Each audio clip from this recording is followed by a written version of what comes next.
বৌমা। হ্যাঁ মা বলুন। আমার পান খালার ওইটা নিয়ে আসো না। আপনার কি আমাকে কাজের লোক বলে মনে হচ্ছে? আমি তোমার কাজের লোক কখন কইলাম? আমি তো আমার পানটা ফেলবো। ওখানে রয়েছে কি নিজে ফেলুন। আরে আমার বয়স আর তোমার বয়স একই হলো। আরে আপনি মুখে থুতু ফেলবেন, সেটা কি আমি আপনার মুখের কাছে কিভাবে ধরবো?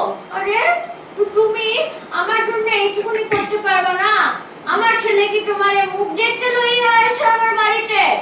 দেখুন মা, আপনার ছেলে আমাকে বিয়ে করে এনেছে কাজের লোক হিসেবে না, আমি এত কাজ করতে পারবো না। আরে? আপনার যদি এত কাজ পারেন তাহলে ছেলেকে বলুন কাজের লোক রেখে দিতে।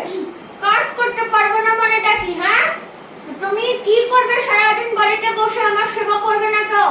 আমি সারাদিন বাড়িতে থাকি না, আমাকে অফিসে যেতে হয়। আপনার ছেলে একা অফিসে যায় না? তোমার কাছে অফিসটা দরকারি হয়ে গেল আমার থেকে?